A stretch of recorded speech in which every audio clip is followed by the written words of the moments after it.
Hi folks, it's Richard Mellor here again with Facts for Working People, and I just wanted to hopefully make a short piece here following up on something I wrote about the stop and frisk and that was commented on Facebook in particular. One of the, there were one of these guys in relation to Bloomberg and the stop and frisk.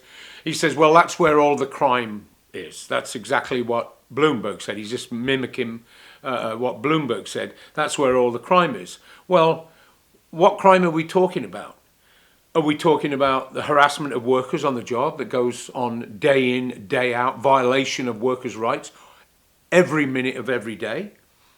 Is the sort of crime we're talking about the handing over of the writing of the rules for deep water drilling that government regulators did to the energy company, and the energy company wrote their own rules in pencil, if I recall, according to the New York Times back then, and that led to the death of 11 workers and a catastrophic environmental disaster in the Gulf of Mexico? Is it the unsafe working conditions on job sites, construction sites? We know all about those. What about the lying and bribing and embezzling of money? What about lobbying? Well, that can't be a crime, but bribing politicians to pass laws in your favour. It can't be a crime because it's not a crime. We don't make the laws. The people, the bribers and the politicians of the bribers and the people who profit from it make the law. So it's not against the law to do that. Is it the crime, the sort of crime like ignoring the warnings from environmentalists and other watchdogs about the structures like dams? The dam in Oroville that almost could have left to the death of thousands of people. 10 years prior, there were warnings about that. The same as the spill in the American River or the Sacramento River up there that poisoned everything for 60 miles. There were warnings about that. There were warnings about all sorts of different disasters that we've seen. There had been poisoning of whole lengths of rivers in Virginia or West Virginia. They had the explosion in West Texas. Who would put a fertilizer plant behind a school? But that's not against the law, I suppose. Not against the law. So they're not talking about that crime. What Bloomberg and anybody who supports this is talking about is using the power of the state directed at the working class. It's using the entire power of the state, the justice system, the prison system, and on the front lines, the police and the security forces who are occupiers in working class communities. They are not saying police, you never call the police, but particularly in poor communities, where these conditions exist, and they are occupiers. So what Stop and Frisk is talking about is using the power of the state against the poorest and most oppressed and marginalised sections of the working class, in order to just use repression against against crime which is a product of the social condition, which is a product of the system in which we live. So they're not talking about, when they're talking about crime, they're not talking about unemployment. They're not talking about housing and slumlords. I've had a lot to do in my time with slumlords. It should be a crime that there's people with nowhere to live and there's empty homes. What sort of civilization is that? You know, is it a crime to rip people off in health, in old age, pensioners, sick older people with no relatives, when Medicare is paying and what have you? Is it a crime to rip them off? It goes on all the time. There's so much legalized theft, you couldn't steal in a lifetime what goes on legally. So they're not talking about that. They won't throw the weight of the state and all the resources of the state to change the conditions under which what is really petty crime. To change that situation. Now, I know there's a lot of killings and a lot of shooting. People will always say, well, in the black community, most of the killers are black. Well, in the white community, most of the killers are white. That's going to happen in any community. But the thing is, even that is a social in nature. Look at the television. Look at everything about this society. It's a violent society. So this guy says, in response to my piece that I put up, It was actually, no, it was a piece that a guy had written, a guy named McLeod, Jeremy McLeod, I believe. He got his permission to put it up. And this guy says, well, it's not racist. Most people are people of colour. You know, they would do, that's the way it is. In the Bronx, most people are people of colour. Well, that's correct. That's a fair enough argument. Well, would they do the same to whites? And yes, they would do the same to whites. If I can take an example, just for example, let's say West Virginia. I read an article about West Virginia and the chronic drug conditions of drug abuse, the poverty and everything else. And the article was just savage against these people, not ignoring the conditions and the history and what has led to all of this. So yes, they would do the same to whites. Under the same conditions, they would do the same, I'm going to qualify that in a minute, in the sense that they would direct the power of the state against the white poor and the white working class. What is used here, they say the white trash. It's not a good term. I don't like that term. They're working in factories and chicken factories and what have you. So they would use the power of the state against the white poor. They wouldn't be stopping people on Wall Street. They wouldn't be frisking. If it was a community where there was jobs and opportunity and everything else, you wouldn't have that petty crime in the main.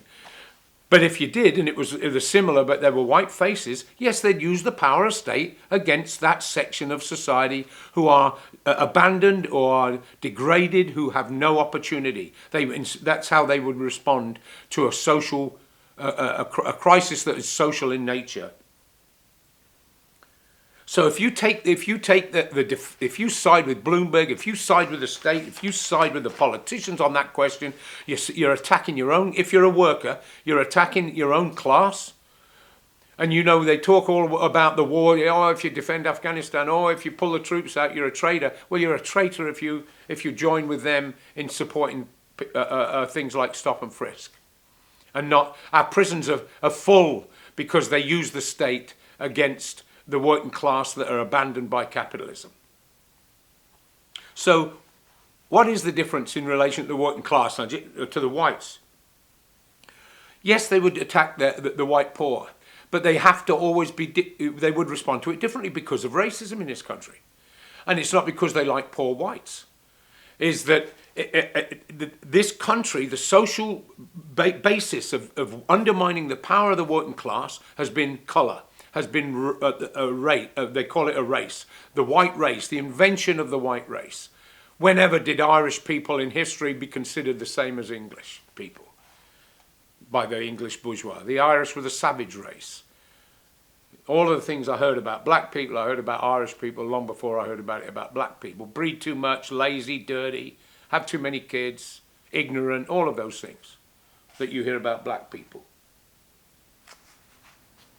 Yeah, so this whole idea, that would be the difference. They always have to be careful that when they, in relation to the white working class, because they're dominant, they're more populated, and that this idea of the white race and everything else, they've given them some privileges in early history here, in modern history. The poorest of white people could rape a person of colour, rape a woman of colour, it didn't matter.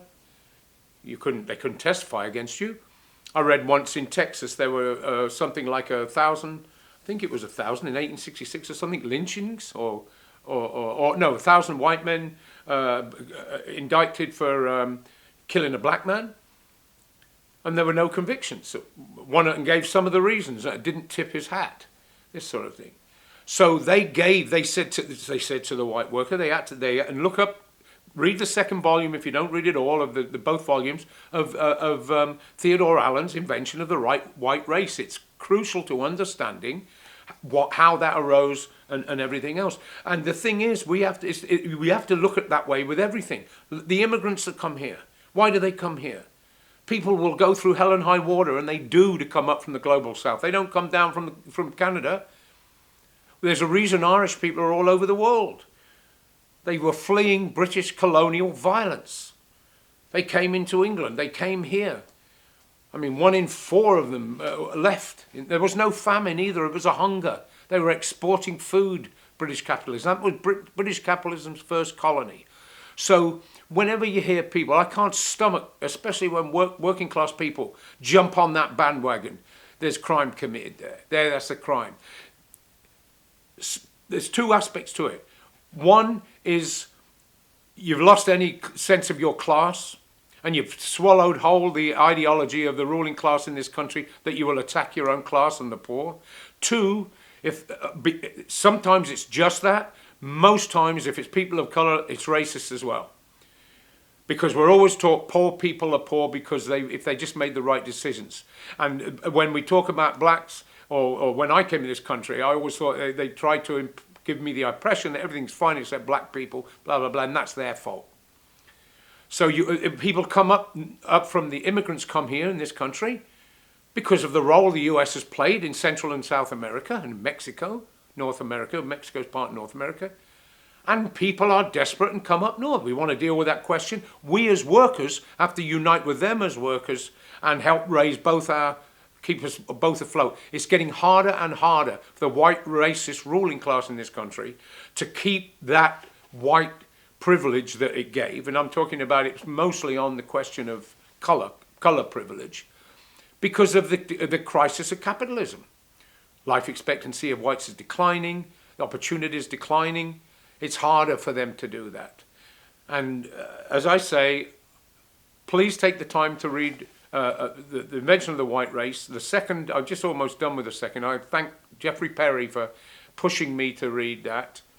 And just remember those things and don't stand up for the poor, no matter what group of people, what race of people, religion they are. I don't care who they are. Stand up for them. Don't jump this bandwagon. You got a billionaire, a crook, a thief like Bloomberg talking to us about crime. That thing the other night, that debate, you got two billionaires, one on one end, one on the other. It was sickening to watch it. Contestants, Bloomberg called him, and he was absolutely right. It was a slip of the tongue. The other end is Steyer. I saw an ad from him the other day on TV, and he spoke it. And it said, the slogan was, putting people before profits. His whole life has been putting profits before people. That's what they all do. So anyway, that's me. That's in response to this thing. I'm going to put this up. I don't want to hear any nonsense about stopping and frisking there, the crime's there. Now, the real crime is not there. It's in Wall Street. It's in the boards of the big major corporations and everything else. And what they do in our name abroad is nothing short of genocidal. We're all American. I'm not Warren Buffett. That whole nationalist thing, we're all American. Yeah, well, some of us are, and some of us have different backgrounds and different experiences, and the same with any nationality. I'm like the Queen, maybe. I drink tea and I speak English. It stops there. And I said that when I travelled through Iraq in the 70s, when they'd asked me about British colonialism. I say that's how it ends there. My mum worked in a factory many times. Anyway, that's just it for today. Facts for Working People. Please visit our blog. The URL is weknowwhatsup.blogspot.com. Thanks a lot.